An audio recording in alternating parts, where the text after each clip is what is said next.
from Holy Trinity Church in Inwood, New York City, welcome to Inwood Art Works On Air. It's where you meet the musicians, filmmakers, writers, theater makers, and artists of all stripes that make their home here, what we affectionately call Upstate Manhattan. I'm your host, Aaron Sims, and today we welcome actor Raun Ruffin. Raun has performed on and off Broadway in such productions as The Civil War and the York Theater Company's Don't Bother Me, I Can't Cope. Regional theater credits include 5 separate productions of Five Guys Named Moe, Ain't Misbehavin, Faust, Some Enchanted Evening, and Dreamgirls. Tours include the European leg of Sophisticated Ladies and the North American tour of Joseph and the Amazing Technicolor Dreamcoat. We're going to talk to him about his work and so much more, but first, let me welcome you, Raun, to Inwood Art Works On Air. It's great to have you here. Thanks for being here. Hey, Aaron, how are you, man? I'm great, buddy. It's a great day. I'm glad you could finally make this happen. Well, I really appreciate you inviting me to do this. This is a wonderful thing. I enjoy it. And I feel like I'm on the spot, too, because you had your own show at one point. I did. You don't have to be on the spot, though. But as we're doing this is bringing back memories. I did a show at MNN, Manhattan Neighborhood Network, called Raun Ruffin Presents. And in between, I would go out of town and do a gig with the regional theaters. When I come back to New York, I had some free time on my hands in search of another gig. And Manhattan Neighborhood Network were looking for producers. And I went up there and got my producers' certifications, if you will. And I would interview people such as yourself, and mostly they were my friends, people who I'd worked with. And people would go, how do you get all these artists? I work with that guy, I work with that guy, I work with that guy. So it was fun. So congratulations on your podcast. Well, thank you very much. And like I say, this is just a different, for today's day and age, this is the M&N still going strong, by the way. And it is. Shout out to Carla Robles, who's still working down there. She's been on our podcast before, but in BronxNet too. Lots of great people doing a lot of great work in the community. Yes. But this is our version for Inwood's version, I guess Inwood's you should version, say, of putting the spotlight. And that's what this whole program is about. Is that I kind of created this to there was nothing highlighting local artists, and so as you said, yes, some of my friends, but also some are like you've experienced probably too. You just call someone straight up and going, "Hey, I like your work. Do you want to be on the show?" And he's like, "Yeah." And so you get exposed to new and incredibly talented people you didn't know of. Who are your neighbors? Well, you just asked me. I showed you a clip of Matt Damon. Yeah, when I interviewed Matt Damon, and the first thing you asked me was, "Well, how'd you get Matt Damon?" I go, "I asked." Yeah, and he said yes. Here's the thing, when I would ask people who were doing things, right, who needed who needed the spotlight on some of the things that they were doing, most of them were professionals, and those were the people who would say yes instantaneously, because they wanted to get their message out there. They get it. Yes, they get it. Yeah, gotcha. Yeah, and there's a lot of people who don't get it, so we'll leave them alone for now. Right. But anyway, but congrats on that, and check out some of Raun's stuff on YouTube or around on MNN. So, speaking of like your career, you're an actor. You were an actor first. That is your vocation. So, when did the theater bug bite you? I would not say I'm an actor first. I would say that I'm a singer first. Singer, okay. I'm a singer first. That's a very opera way of approaching things, by the way. When you ask an opera singer or a vocalist, they say I'm a singer. I don't. And who performs? They don't act. Yeah, I guess, I've never done opera, but I guess, yeah. But all the gigs that I had were because I was a singer, and they were looking for a strong singer in that particular role. With acting chops. With acting chops, I don't embarrass myself. Yeah, there you go. There you go. I've even had a couple of people to teach me a couple of tap moves. So you can walk and chew gum, as you say, right? I can. Okay. I'm a singer who moves. Yeah, there you go. That's how they describe. That's how they describe in the industry, exactly. Yes, exactly. So what was the other part of the question? No, we're just saying, like, when did it start for you? Like, when did you like the singing? Well, I've been singing for all of my life. I would sing around the locker rooms, when I was playing baseball and basketball when I was a kid, and also unusual, an athlete who sings. Well, we have that in common too. We do have that in common. You're an athlete who is an artist. Yes. Right. But I've been doing it ever since I was a kid, and everybody knew that at some point I was going to be singing because I would always sing. So I'm in Chicago, and I'm working for an HMO. You know what those are, right? And Dreamgirls come through town auditioning, and my then girlfriend goes, "You could do that," and I go, "You should go down. You should go down and an audition." And so I decided to do that. I didn't get that job, but then there was another production company, a Five Guys Named Moe, came through town. I went to audition for that. I got the job, right? And then it started off at Mill Mountain Theater in Roanoke, Virginia. Mm-hmm. And so that set me off on my professional course. I believe it's still there. I think it is. Yeah. I think it is. So that set me off on the theater course. But prior to that, I didn't mention this to you, but I had done a Star Search. I was on Star Search. You were on Star Search? I was on Star Search. What? Yes. For those of you who don't know who Star Search is, if you're of a certain age, we do know. But I would say Star Search would be the grandfather of America's Got Talent or The Voice or something like that. Yes. Yeah. And then what was the other one? Well, right. With Star Search, and then there was, oh gosh. Yes, I'm trying to remember myself now. Okay, forget about it. Well, you were on Star Search, so that's all that matters. I was on Star So Search. that's Ed all that McMahon. matters. Yep. Ed McMahon, Yep. who was Johnny Carson's sidekick, for those of you who didn't know as well. That's correct. If you're living under a rock somewhere. But wow, how did you do on Star Search? I didn't do very well. I did do well, but this is, I think their last couple of years, they moved it from LA to Florida. Uh-huh. I went to Florida, and I encountered a really, really, really good singer, and he happens to be local. Okay. Right? He was from Florida. So Raun Ruffin, 3.5 stars. That's Ed McMahon. Yeah. And then his name, I forget my competitor's name, but he was very good. Him, 3.5 stars. So when he do that, we're going to take it to the audience. He had everybody he's ever known in He was his a life hometown boy. in the audience. So I was out. Well, you still did well, but and that's what's different. You're not pit against people these days. They don't like competition. We're in the age now where everybody gets a trophy. I'm afraid. Exactly. But and I wanted a trophy. Hey, no, I'm joking. Well, you should have got a trophy, but the fact, the trophy is being on the show, though. Yeah, it was. Really, it was. Being selected. I was able to take a couple of people from my neighborhood. It was fun, and it was at Disney World, Universal, whatever that down there, place is. Universal Disney. Yeah, it was nice. That's awesome. Wow. So you are aware how unusual that is to kind of like go to an open call and get noticed and then get a job. I mean, that's pretty spectacular. So your girlfriend at the time was right. Well, don't hope she's not taking 10% of anything. But that's fantastic. And so, funny thing, you mentioned Five Guys Named Moe, and I mentioned earlier in our little intro with you, you've done it 5 times. And for those of you who don't know the show, there are many Moes in the show. So, have you played all of them? Almost. That's a great question, Aaron. I love that question because I love that show and I love that music, the music of Louis Jordan. Uh-huh. I didn't know anything about Louis Jordan before I came to New York, right? Before I got cast in the show.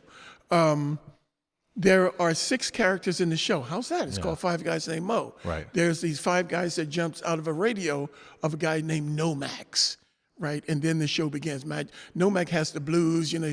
He's having difficulties with his girlfriend, and these 5 guys jump out of his radio and begin to teach him about, the lessons of love through song, through the music of Louis Jordan. Mm-hmm. And there's Four-Eyed Moe, there's No Moe, there's Big Moe, there's Eat Moe, and there's Little Moe. And who was I, the very first one? I was Nomax. I was the guy that had the blues. Gone and got the blues in Paris, And they began to teach me. They throw me around with Max. They'll throw Nomax around, and boy, you don't know what you're talking about. This is how we did it. This is how you treat a woman. And everybody gets their turn. So the question was, have I played all of the characters? I played Nomax, Eat Moe, and Big Moe. So I've only played 3 of the characters. All right. So for those of you looking to cast the next national tour, you know who to call here. Well, right now I'm Big Moe. It happens. Hey, you know what? That's part of growing up. That's the way it is. So let me ask you something. Being an aficionado, and by the way, Clark Peters is the book for that show. Clark Peters. Making sure we give Clark his due as well. Yes, he's a writer. He He was the writer. Yes. Of course, the music obviously was Louis Jordan. Yeah. Right. But yeah, Clark wrote the book and Right. That's kept correct. it all together. So let me ask you, having done that show, you know, you've done a lot, and also a lot of reviews in your life through your career. You did Sophisticated Ladies. You've done a lot of stuff like that. So what makes a good jukebox musical? Because, you go downtown to Broadway these days and everything's a tribute, like the Cher Show or Donna Summer, or, there's all these Jersey Boys. There's a lot of jukebox musicals, tribute shows, if you will. Or Neil Diamond's happening right now at the Beautiful Noise with another local guy. Will Swenson's playing Neil Diamond, and he's an Inwood guy. Used to live at 100, and then I think they live down the street from us now. Nice. Between, so what are the do's and don'ts, do you feel, of that make the style musical successful or unsuccessful? Now, Aaron, that's above my pay grade. I don't know. Whatever. Well, I mean, you're performing and you know how audience react to things and how you're piecing it together, and you've been part of so many shows. So I'm not saying you have to write one. I'm just saying it's like, what makes a successful or unsuccessful moment, do you think? In my opinion, Yeah. it starts with the music, but there have been jukebox musicals that didn't, survive. Yeah. So it starts with the music, and then you have to weave a story around, the music, the numbers. Then you have to have some engaging performers. It's not an exact science of what connects with the public. Because I know that for me personally, I was so excited when, what was the name of the show? It was the music of Earth, Wind, and Fire. I was like, oh my God. Earth move under my feet, all that stuff too. I'm sorry, that's September. That's Do beautiful. you remember? Right. Remember the right. time. That September. and fantasy and all those numbers, and it didn't last. So I don't know. I don't know what the secret is. Take a show like Five Guys Named Moe. Right. I'm not so sure a lot of people knew that music, because that's back in the 40s and the 50s. Right. There was some, of course, the older generation knew that music, Saturday Night Fish Fry, blah, blah, blah. Right. And it was just engaging. These guys were twirling like ballerinas. You have to dance. That is truly a triple threat show. Yeah. But why it connects and the other one doesn't, I don't know. It's curious. I always like to ask the question, people who are in the industry, and for some of your expertise and your experience, but and you did. Thank you very much for saying. You have to have good music to start with. You have to have something to glue it all together, and great performers. Yes. So there you go. And what advice would you give to today's performers? It's a different. How's things changed? How's it remain the same? What would you say to someone trying to make it these days? Listen, I want today's performers to give me some advice. How do I get back in the saddle? Because I took some time off to raise my kid. Yeah. I'm not really hankering to get back in the saddle, really. You're not recreating the wheel. Just prepare yourself. If you have an outstanding talent, they'll find you. You have to get out there and you have to make yourself available. Yeah. But there's some kids right across the street from us, where I live, and they went to school. One went to school in Pittsburgh, preparing herself. She's primarily a dancer, and now she's, trying to get an agent and auditioning. You just have to prepare yourself through education, and what else? And be persistent. Yeah. This is another area in which I don't know who connects and who doesn't, because I don't have a training background. I sing, I open my mouth, and they're like, we want that guy. Right? Yeah. But I did put myself in a position to get lucky, because I feel like I'm the luckiest Putting yourself man. out there is key, I think, right? It's the persistence. Yeah. I don't know. Good advice. No, it's good advice. Everyone's different, but yes, everybody's route is different. What works for you is good. And, yes. And how about that too? How many crazy, talented people live in this neighborhood? There's many of them that I don't know, but I find out through your show. Well, that's a good thing. I'm like, I didn't know that person was. I didn't know that person. Yes. So, but there's a lot. We just went to the Inwood Jazz Festival. Right. Aaron Scott put that on. Did a great job. Put it on, yes. And Aaron is a tremendous drummer who drummed for McCoy Tyner for many, many, many years. And if you go on YouTube, he has the most phenomenal drum solo I've ever seen in my life. It was great. So yeah, there's quite a few people in our neighborhood, like yourself. I mean, you're a friendly guy, right? Depends on who you ask, I guess. You're a friendly guy. I see you in the neighborhood. I think I know you from York Theater. Yeah. Right? That's how we're doing we kinda musicals know to each York. other. That's how we knew each other. Yes. From York. I did Don't Bother Me, I Can't Cope there. Yeah. And Hallelujah Baby too, didn't you? Or no? No. You didn't do that? No. Okay. No, that's not me. Not you. That was not me. That ain't me. But I see you in the neighborhood. And you're just a friendly guy. We chat, and we talk Yeah. about your athletic career, and so it's a wonderful community to be a part of. Yeah. No doubt about it. It really is. It really. How long have you been up in Inwood for? Oh, I'm going to say about 16, 17 years now. Wow. Yeah, I'm an adult, man. We're all different, various ages here. Some would say I look like an adult but act like a child. So youthful exuberance. Here we are. You still have that artistic yes. Energy. So I do have the energy. I feel maybe I'm a half a step slower, but I'm still making it happen. Right? Still here doing it. And beats the alternative. That's man. right. We're still That's right. here, So tell me, what's you've done stuff in the neighborhood too. I remember you did a Motown concert up here way back, and did. and we were talking with a mutual acquaintance the other day about that. So tie this in together with maybe what's up with the next chapter for you. You said earlier too, like someone reached out to you to get back in the game of some kind. So what game do you want to play for your next chapter? Like what are you thinking about? What you want to do?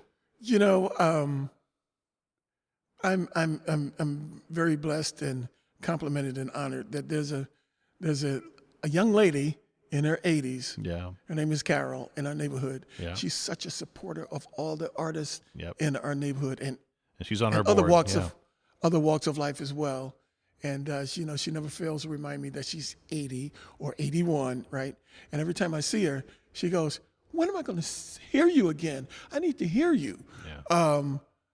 I did do a concert over at the Good Shepherd Church. It was a fundraiser a few years It was a back. fundraiser. Yeah. Well, I've done it twice. It was a fundraiser for the then school called the Northwestern Academy. Yeah. But the school is gone now. School's gone now.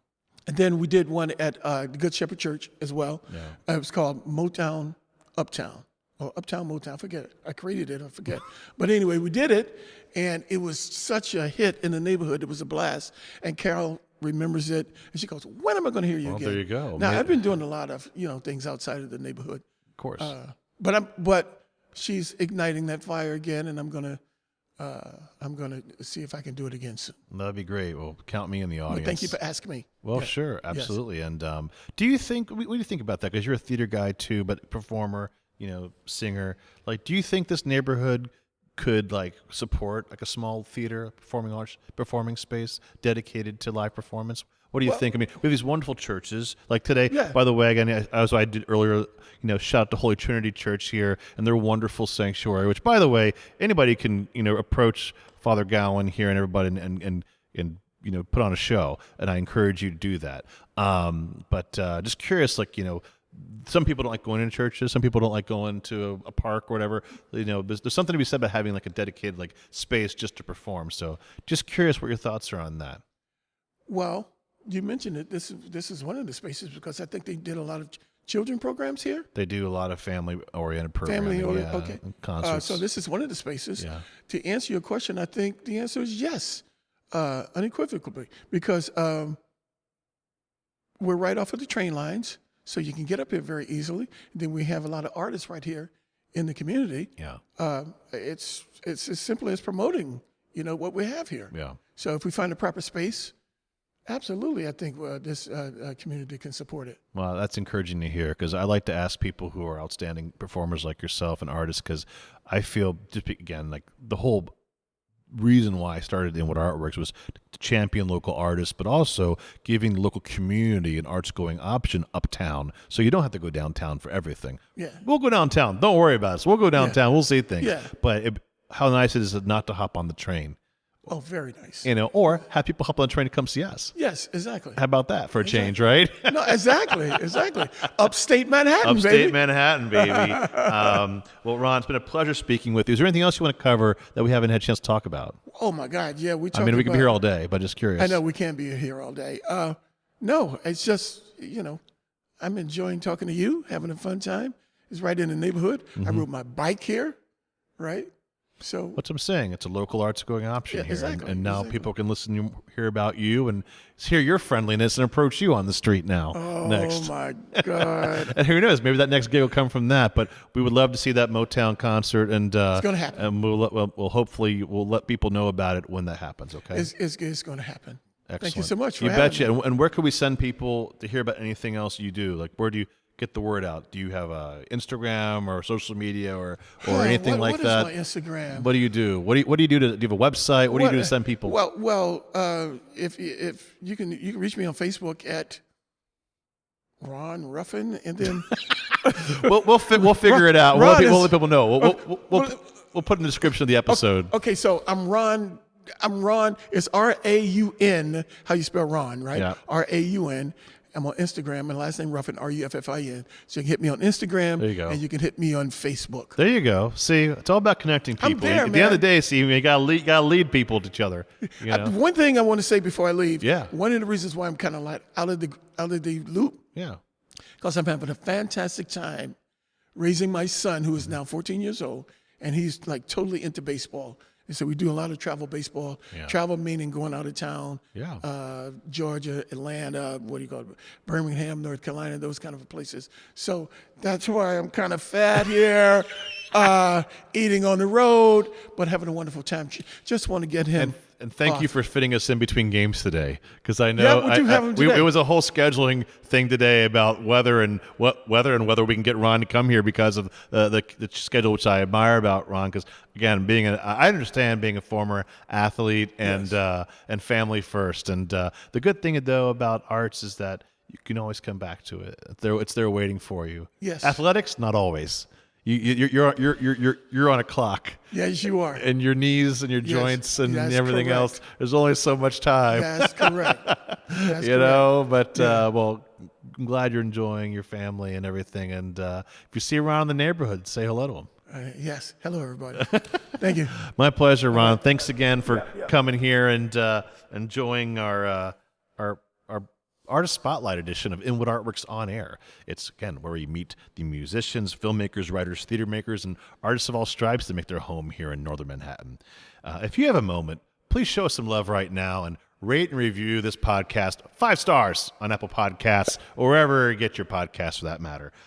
Many thanks again to Holy Trinity for sponsoring us here in Inwood and to HeightSites.com for uptown promotional support. Hey, you can support On Air and all of our programming making a donation at inwoodartworks.nyc/donate or via Venmo at Inwood Artworks. Be sure to follow us on social media to keep up all that we do, which includes the Inwood Film Festival, Filmworks Al Fresco, live performances, and so much more. Inwood Artworks On Air is proud to be supported in part by public funds from the New York City Department of Cultural Affairs in partnership with the City Council. And Inwood Artworks programming is made possible by the New York State Council on the Arts with support of the Office of the Governor and the New York State Legislature. From the top of Manhattan and the bottom of our hearts, thank you so much for tuning in. This is Aaron Sims for Inwood Artworks On Air.